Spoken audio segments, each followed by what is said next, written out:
Now that's Huggie Pacino certified.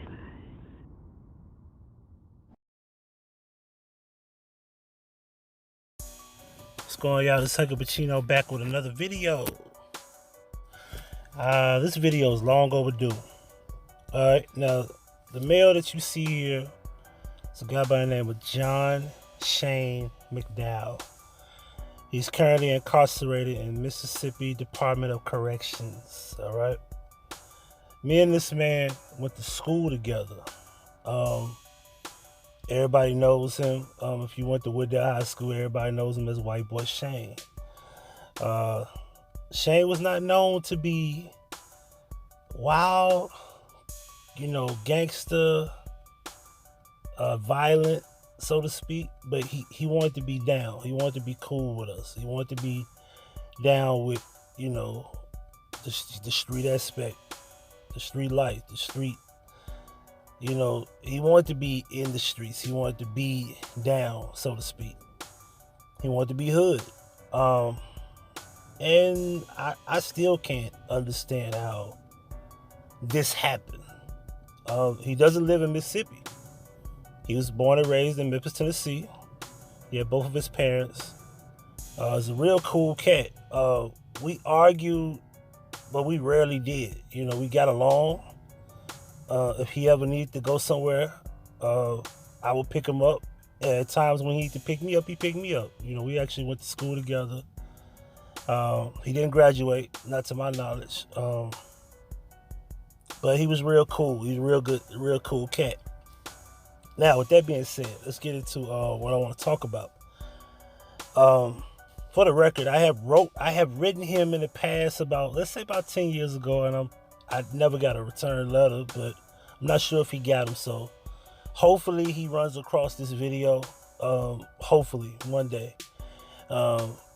Anyway, let's get into it. So of course he's a white male. He's born December 23rd, 1981. He's 5'11", 180.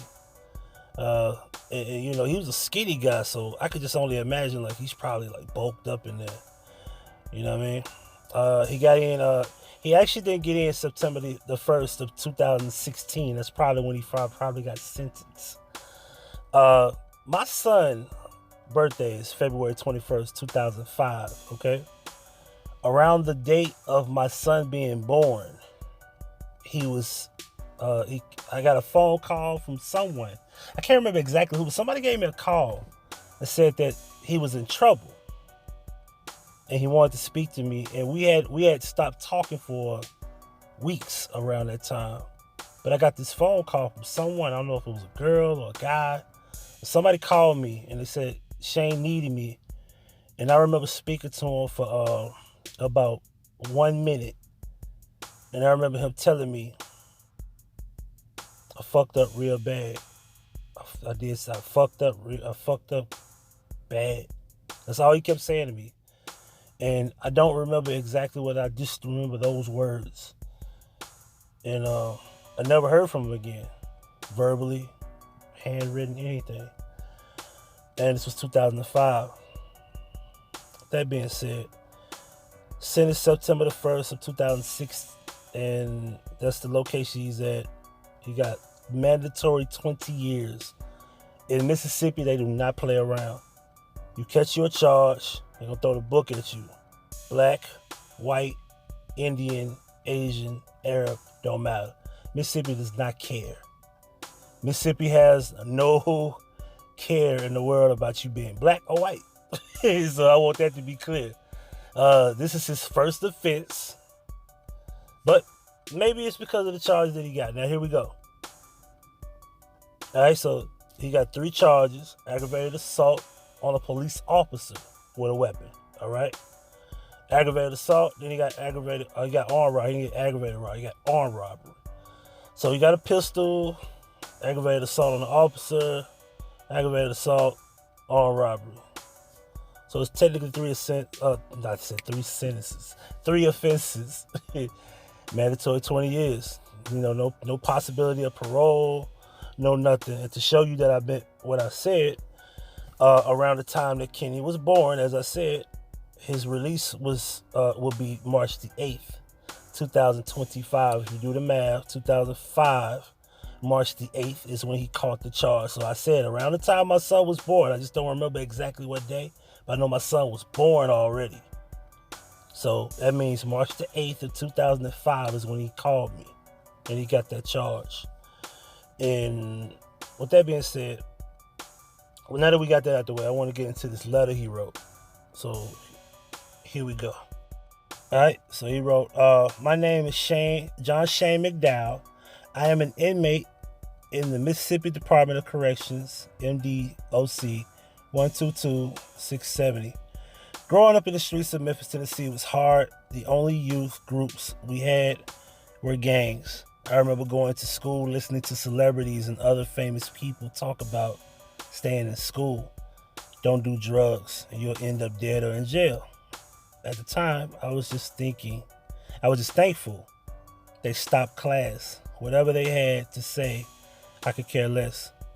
By the time I realized that if you stay educated, everyone has the potential to be being successful, and it was too late. At the age of 15, I had my first gun. My 10th grade year, I was kicked out of school. Then my family kicked me out of school. I want to say this, I knew about that gun in 10th grade. I remember it like yesterday, you know. I don't want to get into my stories. If you know me, you know. Let's continue.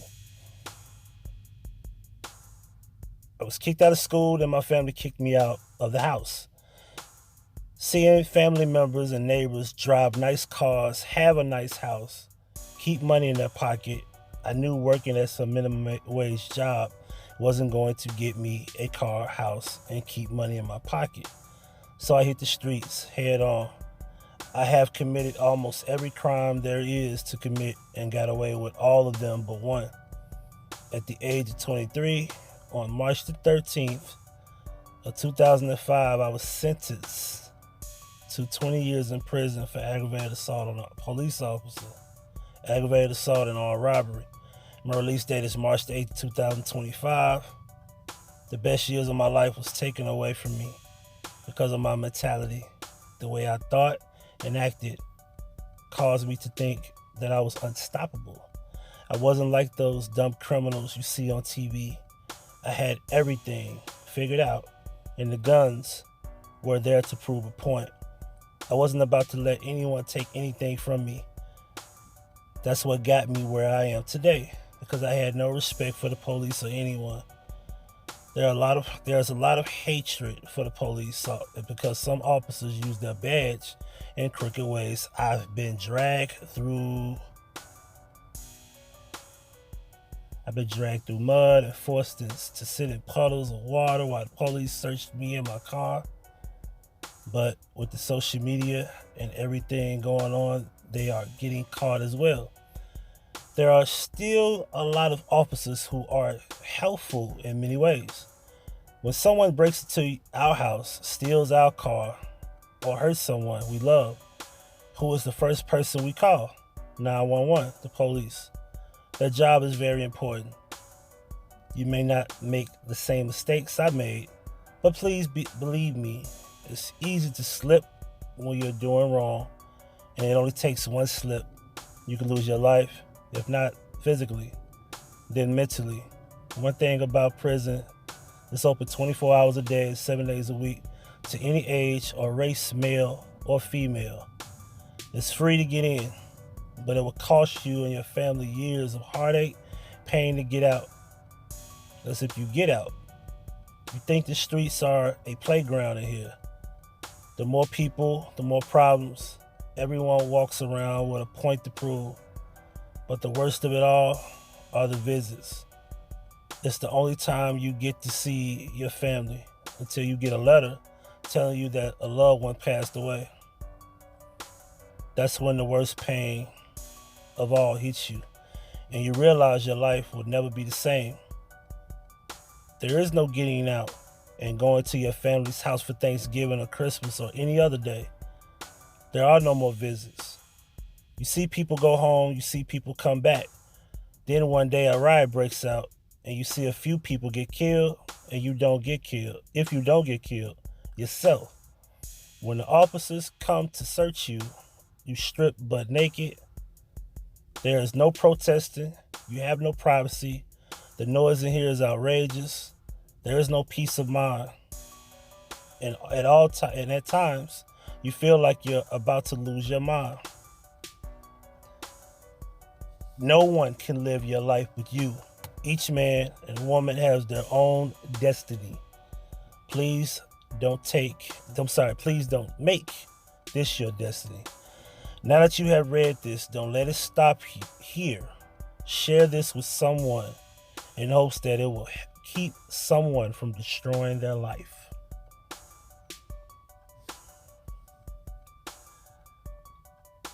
So Huggie Pacino for the Huggie Pacino Effect. Free Shane McDowell, aka White Boy Shane. I'm out. Thank you for watching. Subscribe to the channel by hitting the red subscribe button and then hitting the notification bell. If you have problems receiving notifications, make sure you unsubscribe and then hit the resubscribe button and hit the bell again.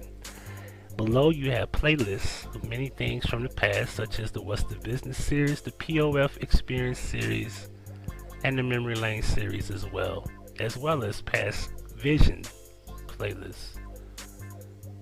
Also, there's 2 new channels to subscribe to.